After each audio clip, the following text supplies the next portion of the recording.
boa tarde. Aberta a sexta semana dos povos indígenas. São Luís recebe peregrinos e se prepara para a Jornada Mundial da Juventude. Anunciada a paralisação dos transportes coletivos para amanhã. E o MAC treina forte para tentar sair da lanterna da Série D do Campeonato Brasileiro. O Repórter Maranhão está começando agora. A sexta semana dos povos indígenas teve início hoje com o tema evidenciando as características multiculturais do estado. No Maranhão, são 8 etnias diferentes que constituem a população indígena. Quando os colonizadores conquistaram as terras maranhenses, a estimativa é de que havia cerca de 250 mil índios no estado. Atualmente, são pouco mais de 16 mil. Na realidade, a partir da colonização, ocorre um verdadeiro massacre das populações tradicionais, que num primeiro momento são utilizadas como mão de obra escrava durante 150 anos e posteriormente são acossadas e perseguidas em função da expansão da lavoura e da colonização branca e ligado ao mercado agroexportador. A preservação dos índios passa pela valorização da cultura desse povo esse que ainda sofre com a ação de outras pessoas.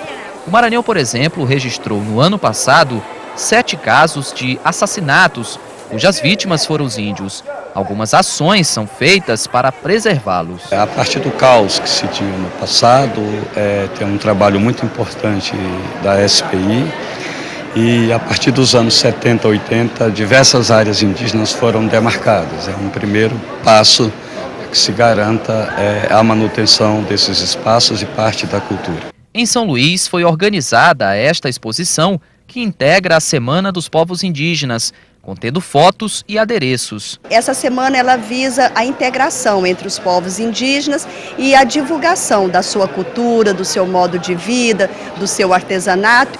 Essa parte da exposição demonstrou que, para garantir a sobrevivência, a população indígena elaborou métodos de manejo das rochas para a produção de ferramentas.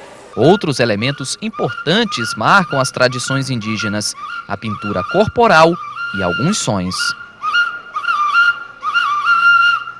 Tudo isso para manter a paz entre as populações. Agora, o homem branco ele pode trabalhar lá na FUNAI, no polo, isso que acontece lá na aldeia.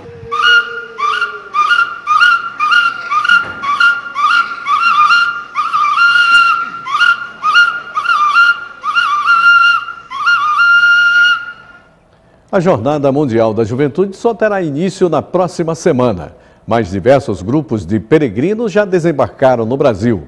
Alguns deles escolheram São Luís como destino e aqui eles participam de atividades preparatórias para a jornada. Em São Luís, a pré-jornada foi aberta oficialmente com a celebração de uma missa na Igreja da Sé. A capital maranhense deve receber cerca de 150 peregrinos vindos de vários países. 42 deles já desembarcaram na cidade. Eles vieram da Itália, Colômbia e Canadá. Nós estávamos esperando um número bem maior. Infelizmente, vários fatores impediram. Primeiro, a nossa distância, do Rio de Janeiro. Quando o pessoal olha que são 3.000 quilômetros, eles ficam admirados, que é a distância de Paris para Moscou, Mas, além disso, também a crise internacional, financeira, tudo isso dificulta. Mas a gente está muito satisfeito, nós estamos recebendo um grupo do norte da Itália, um grupo bastante grande, e um grupo do Canadá. E depois da jornada, nós vamos receber um outro grupo, que não pôde vir agora, mas esse é lá de Verona, também do norte da Itália. John é colombiano, mas está em missão há 12 anos em terras canadenses. Ele afirma que teve uma ótima impressão do Brasil. Muita alegria, muito calor, um pouco cansado, mas estamos contentes, alegres de estar aqui, uma joia de Trici. Carlota veio da Itália e não vê a hora de chegar no Rio de Janeiro. Enquanto isso, está aproveitando a estadia em São Luís. águas. Já fomos à praia nadar e vamos fazer passeios com a família que nos acolheu. São Luís é um ótimo lugar. Além de passeios e atividades culturais, a pré-jornada inclui palestras e momentos espirituais. Boa parte dos peregrinos embarca para o Rio de Janeiro no domingo. É uma experiência fantástica porque é o espírito da Jornada Mundial da Juventude. João Paulo II queria que os jovens trocassem experiências de fé e de vida. E ao acolher os jovens de outros países, a gente acaba fazendo isso, trocando experiência, trocando testemunhos de fé e de vida. E para nós é importante esse acolhimento, porque eles trazem muito também da experiência deles, de como é viver a fé naquela cultura, naquele país, com as dificuldades deles, e também dentro da nossa realidade, como é viver a fé aqui, com os problemas do nosso chão, com as alegrias da nossa gente. Então é um momento certamente de graça, porque é um momento de intercâmbio, de troca de experiências. Que seja aceito por Deus Pai Todo-Poderoso.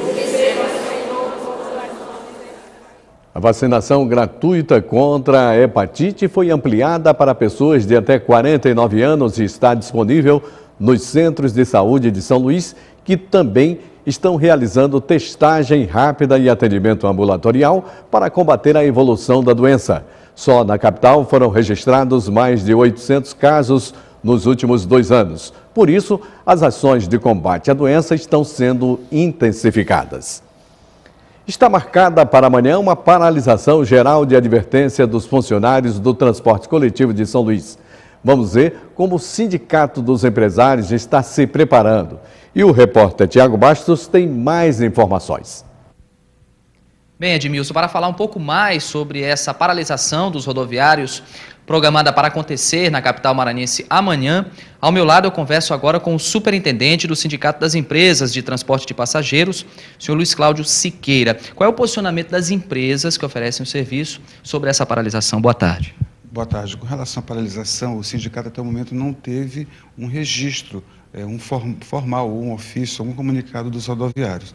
Porém, a orientação que o sindicato repassou para as empresas é o trabalho normal, ou seja, toda a frota foi colocada para trabalhar normalmente. Foi feito algum tipo de negociação com relação a uma iniciativa das empresas para evitar esse movimento de amanhã programado pelos rodoviários ou não? Não, não houve, até porque para as empresas e para os usuários realmente é um prejuízo muito grande, por vários constrangimentos que ocorrem quando os carros deixam de trabalhar. Bem, os rodoviários alegam que essa paralisação vai ocorrer devido à ocorrência de assaltos, né? Os assaltos que também, é bom deixar claro, prejudicam também as empresas, né? Com certeza, mas eles têm razão, por o número de assaltos em 2013 ter sido muito elevado. E isso tem trazido prejuízo não só para as empresas, como para os usuários. E muitos rodoviários estão abandonando seus postos, estão pedindo demissão das empresas pelas várias situações que ficam quando passa por assaltos. Uns pedem para ser demitidos, outros entram em tratamento médico. É muito complicada essa situação, realmente. Quais medidas as empresas podem não fazer para evitar novas paralisações dos motoristas e dos cobradores? A questão toda é uma questão de entendimento e de procurar conversar com a Polícia Militar e pedir o apoio deles, que já é grande, mas que pode ser bem maior.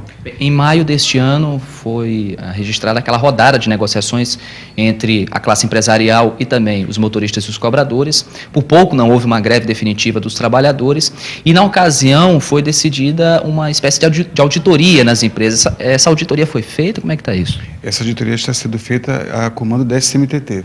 SMTT que cuida disso. Exatamente, está avaliando as várias situações que foram colocadas naquela época. E alguns empresários também, na época, disseram que estavam pensando em deixar o setor. Essa ameaça ainda existe? Alguns empresários estão pensando em deixar o setor ou não? É verdade, muitos empresários estão repensando a questão, não é só uma questão de São Luís, mas todo o país se defrontou com essas últimas paralisações com essa questão do transporte público. Ele precisa ser melhorado, precisa ser reavaliado. Obrigado, Luiz Cláudio, pelas informações. Boa tarde a você. Eu volto com você, Edmilson. Obrigado, Tiago. E ainda nesta edição você terá mais informações sobre a paralisação. E veja no próximo bloco, o Maranhão Atlético Clube se prepara para enfrentar o Parnaíba e saiba como otimizar o tempo no ambiente de trabalho. É logo após o intervalo. Aí você vê imagens ao vivo da Avenida Getúlio Vargas, no bairro do Monte Castelo. Tempo bom agora em São Luís, agora são 12 horas e 39 minutos.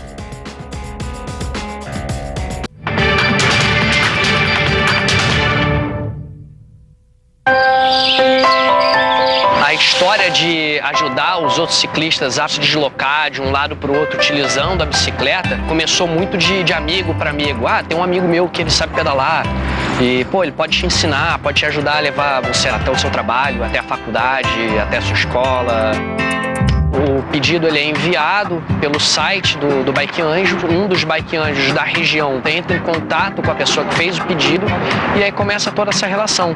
Se você se comporta de uma forma preventiva, é realmente seguro andar de bicicleta na rua.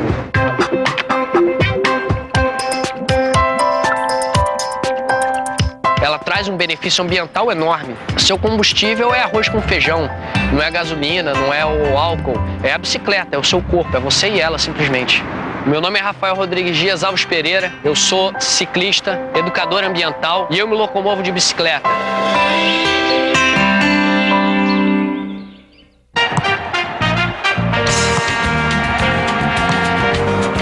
Série C com amor. Vamos correr atrás, chegar junto, com certeza vamos chegar lá na Série B, com certeza, 2014.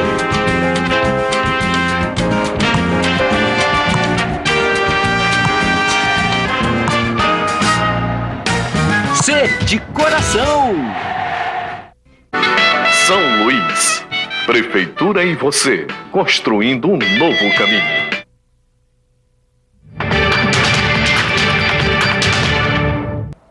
A sede do Sampaio Correia foi assaltada na tarde de ontem. 2 homens armados levaram celulares dos funcionários. No momento do assalto, os jogadores estavam no alojamento do clube e não foram vítimas do roubo. Para evitar novas ocorrências, foi anunciado o fechamento dos portões que dão acesso ao campo de treinamento. E pela Série C do Campeonato Brasileiro, o próximo adversário do Sampaio é o Rio Branco do Acre, que joga hoje contra o Brasiliense. O Rio Branco ainda não pontuou na competição. E o Maranhão Atlético Clube está se preparando para enfrentar o Parnaíba do Piauí pela Série D do Campeonato Brasileiro. E o desafio é grande, já que o MAC precisa vencer para sair da lanterna do grupo. O técnico do Maranhão Atlético procura a saída para tirar o time da desconfortável posição de lanterna do grupo A2 da Série D. Sem vencer nenhuma das 3 partidas disputadas até agora no Campeonato Brasileiro, a equipe já sente a pressão dos resultados ruins. A situação não está das melhores. Nós não conseguimos um resultado positivo ainda dentro da Série D. Estamos correndo atrás desse prejuízo que nós tivemos. Nós vamos entrar na 4ª partida sem vitórias.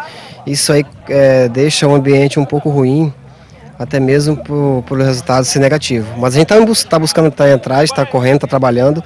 E nós vamos tentar fazer isso aí nesse próximo jogo que a gente tem pela frente aí no sábado aí, em busca de ter assim, uma reabilitação dentro do campeonato. Uma coisa é certa, o time terá mudanças para a próxima partida, mas a escalação ainda não está definida. Você não pode ficar acomodado numa situação que não está dando certo. Então as mudanças elas ocorrem dentro do futebol, são mudanças naturais pelo resultado. Agora tem que mudar mesmo a atitude do grupo. São 3 jogos sem vitória e a gente precisa de uma atitude vencedora. A novidade no time é o goleiro Douglas, que vem do Internacional de Porto Alegre. Treinando há uma semana no MAC, ele espera poder participar da próxima partida. Trabalhando forte essa semana, Flauber também está trabalhando forte aí. E estamos em busca de um espaço aí, né? Goleiro só joga um. Então vamos ver, vamos fazer por merecer aí. Quem tiver melhor vai jogar. O Maranhão Atlético joga neste final de semana, no sábado, dia 20 de julho, quando enfrenta o Parnaíba no estádio Nhozinho Santos, em São Luís. A gente sabe que é uma equipe que vem jogar ali fechadinha para jogar num contra-ataque e a gente tem que ter um maior volume de jogo, maior posse de bola e uma agressividade, né? Com essa posse de bola para que não seja só o volume sem agressividade. Tem que buscar o gol. O cafezinho, o telefone celular e a internet são alguns fatores que podem causar distração no ambiente de trabalho. De acordo com os especialistas, nada disso está proibido, mas é importante saber organizar o tempo para não se prejudicar profissionalmente. Com o mercado mais competitivo, saber gerenciar o tempo no ambiente de trabalho é fator decisivo para um dia produtivo. Um dos primeiros passos para controlar o tempo é a organização. Pessoas que não seguem esse conceito têm mais dificuldade para a execução das tarefas. Mas o que deve ser evitado no trabalho é o excesso de distração. Tomar uma água ou aquele cafezinho não deve ser evitado, porém, é preciso que esse ato simples seja num tempo curto. Celulares também são dispositivos que podem levar à distração. Esta especialista em recursos humanos dá dicas sobre como usar o tempo no trabalho. A pausa para o café é um momento que eu considero saudável, né? Todas as pessoas consideram saudável, porém as pessoas terminam extravasando, extrapolando esse momento, exagerando e perdendo muito tempo para a pausa do café. Encontra um colega, encontra um amigo, e aí vamos bater um papo, e a pausa para um café que era de 10, 15 minutos se extrapola para 30, 40 minutos. Esta psicóloga também faz um alerta. Não é aconselhável trazer os problemas pessoais para o local de trabalho. Você está com problema, também precisa ser cuidado, mas precisa separar o que eu trouxe de casa e o que é do meu ambiente de trabalho. E a mesma coisa, quando o nosso funcionário sai do ambiente de trabalho para ir para casa, né? Saber separar. E a gente o ajuda nisso nos nossos treinamentos, nas nossas capacitações, dentro do grupo de trabalho de humanização. A quarta-feira amanheceu ensolarada em São Luís. Veja agora a previsão do tempo para todo o estado.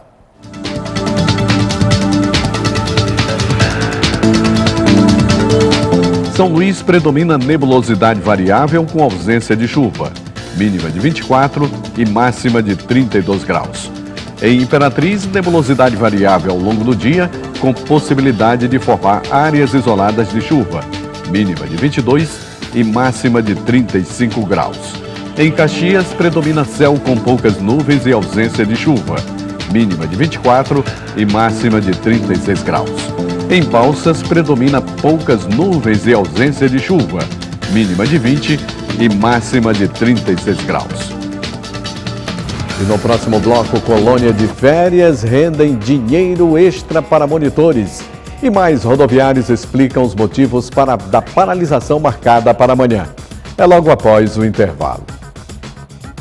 Agora em São Luís, tempo parcialmente nublado. São 12 horas e 46 minutos.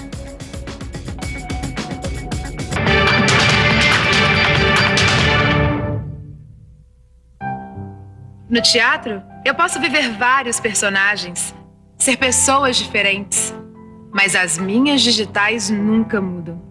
Por isso, na hora de votar, ninguém pode se passar por mim. O recadastramento biométrico começou em várias cidades do país. É a Justiça Eleitoral tornando as eleições ainda mais seguras. Verifique se na sua cidade está acontecendo a biometria. Informe-se no site tse.jus.br. TSE, Justiça Eleitoral. A Igreja Messiânica é uma religião que foi fundada no Japão por um japonês chamado Mokichi Okada. O objetivo principal é transformar esse mundo num paraíso. O Jorei, que é um nome japonês, se a gente for traduzir o nome, é purificação do espírito. Através das mãos, a gente transmite essa energia, né, durante um tempo, tem um período para cada pessoa, né? Isso acontece nas igrejas. O amor, na nossa concepção, ele não é uma coisa dita. O amor, ele é praticado. O amor altruísta, que a gente chama. O amor que proporciona felicidade para as pessoas. Cultura e fé.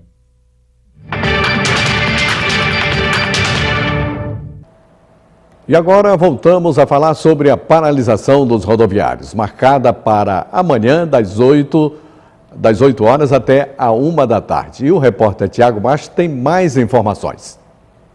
Para falar mais sobre esse assunto, ao meu lado, eu converso com o senhor Dorival Silva, presidente do Sindicato dos Rodoviários daqui do estado do Maranhão. Presidente, está confirmada mesmo a paralisação? Os ônibus vão parar mesmo em São Luís amanhã? Boa tarde. Boa tarde, está confirmada a nossa paralisação. A partir do ato público, que vai ser das 8 às 13 horas, nós vamos parar o transporte coletivo das 8 às 13, 100% dos trabalhadores. Contamos com todos os trabalhadores na Praça Deodoro para esse ato e para que possamos enviar nossas reivindicações, para que possamos assim sentar com a governadora e passar diretamente para ela esses pontos que precisamos. Bem, os ônibus vão chegar a sair das garagens? Vão, pela manhã eles vão sair da garagem, mas a partir das 8 horas eles estarão parados 100%. Bom, o motivo da paralisação, só para a gente esclarecer, segundo a categoria, é o alto índice de assaltos. Vocês têm dados, vocês já tentaram algum tipo de negociação para tentar coibir esses assaltos? Nós temos dados, né? Temos todos os dados, inclusive com morte, no caso só esse ano nos taxistas, já morreram 2 taxistas por assalto. Nos ônibus ainda não houve nenhuma morte esse ano, graças a Deus. Mas a quantidade de assalto tem cada dia aumentado. Nós temos em torno aí de 3 assaltos por dia em 5 empresas do sistema. Nós temos 23 empresas do sistema, de 5 delas, que são os dados que nós temos, até o dia 15 desse mês já ocorreu 31 assaltos. Então um índice bem alarmante para a quantidade de veículos que nós temos trafegando em São Luís. Hoje não só os trabalhadores, mas também a população usuária de transporte está correndo risco dentro do próprio coletivo. Agora, com relação à negociação com a Secretaria de Segurança Pública, que responde pela segurança na capital, vocês já tentaram conversar com eles? Dentro do mês passado, foi enviado em conjunto o Sindicato dos Rodoviários com o Sindicato Patronal, enviou um ofício no mês de maio ao secretário de Segurança pedindo reunião. Não fomos até agora atendidos, não houve nenhuma resposta. E assim, nas últimas reuniões que tivemos com o secretário de Segurança, houve promessas, mas nada do que foi prometido foi cumprido. Nós tivemos a última reunião com o secretário, que ia ser feita uma cartilha para ser distribuída, já estava pronta. Vai fazer 1 ano agora em setembro, que foi prometido, que já estava pronta essas cartilhas para distribuir para os trabalhadores. Naquela ocasião também ia ficar permanente nos retornos, foi dito pelo secretário de Segurança, viaturas, nos corredores, blitz, a ônibus, não foi feito. Nada do que foi prometido até agora foi cumprido pelo secretário de Segurança. Portanto, nós queremos sim passar a pauta ao governo do Estado, que eu acredito que deve ver essa situação para dar melhor segurança ao transporte coletivo em São Luís. Presidente, muito obrigado pelas informações, uma boa tarde ao senhor. Eu volto com você, Edmilson. Obrigado, Tiago. E as manifestações realizadas em todo o Brasil têm influenciado até mesmo no modo de preparo das bebidas servidas nas noites de São Luís. Os temas das reivindicações servem de inspiração para a mistura dos ingredientes a serem saboreados. O que uma tangerina macerada com creme de leite e leite condensado, misturada a uma dose de licor de menta e uma de cachaça de gengibre, mais uma pá de gelo, tem a ver com a onda dos protestos que tomaram conta das ruas brasileiras. Foi essa a inspiração para a criação do drink PEC 37. Como São Luís é uma cidade tropical, é muito bom tomar em dias de temperatura elevada, né? Outro drink inspirado na polêmica de projetos protestados pela população é o Cura Gay. Uma dose de cachaça de menta com hortelã e mel, mais licor de menta, leite condensado, chocolate meio amargo e uma pá de gelo prometem fazer esquecer qualquer necessidade de cura. Ele foi feito com o intuito de zoar com esse contexto político que o Brasil atravessa, né? Mas ele não tem nenhuma contraindicação. Todos podem vir e provar e saborear, né, o drink. Os drinks do protesto apostam na criatividade e irreverência para encarar esses tempos de contestações. Então nós fizemos uma comparação com a noite do protesto para comemorar, né? Todo mundo indo no sol reivindicando, então a gente está trazendo hoje aqui na noite de São Luís, essa noite do protesto, para todo mundo se divertir. E fazendo esse link com as bebidas, né, com os nomes. E este é o último drink do trio do protesto. Por ser chamado de Anônimos, a composição dele ficará em segredo, que deverá ser revelado após a devida e moderada degustação. As colônias de férias são sinônimos de diversão e alegria para as crianças. Para muitos adultos, essa atividade significa dinheiro extra no bolso. Apesar da rotina cansativa, quem trabalha numa colônia garante que vale a pena. Diversão para uns, trabalho para outros. No mês de julho, as colônias de férias se tornam uma das melhores opções para distrair a garotada e para obter um dinheirinho extra. Nessa colônia de férias participam 200 crianças. Para organizar todas as atividades, foram contratados 40 monitores. O responsável pela seleção dos profissionais foi Ricardo. Segundo ele, a equipe é formada por professores de educação física, pedagogos e estagiários. E a gente sempre entrevista todos eles, eles mandam para a gente algum tipo de planejamento que eles têm para fazer e a gente avalia antes de contratá-los. Rildo é especialista em recreação aquática e passa o dia na piscina acompanhando a criançada. A proposta nossa são atividades lúdicas e que ao mesmo tempo eles possam trabalhar a coordenação motora, agilidade, os aspectos nutricionais e é bem prazeroso. Thalita é monitora pela primeira vez e está gostando das atividades. Para mim é uma honra, né, ter que trabalhar com criança, ver quanto elas ficam animadas pelo que a gente faz, se a gente chama para fazer uma roda, a gente chama para pular, se a gente chama para dançar, tudo para eles é festa. Então para a gente é uma honra ter que estar participando também com eles da alegria, né? Os monitores só têm folga aos domingos e segundas e trabalham de 8 da manhã às 5h30 da tarde. A remuneração é de aproximadamente R$500. Na verdade, acho que a gente vem mais para curtir do que pelo dinheiro, porque todo mundo aqui faz curso de educação física, sempre tem alguma coisa relacionada com a educação física. Não é talvez nem tanto pelo dinheiro, acho que é mais pela diversão, porque pelo dinheiro mesmo não sei se conta muito não. E uma boa tarde para você.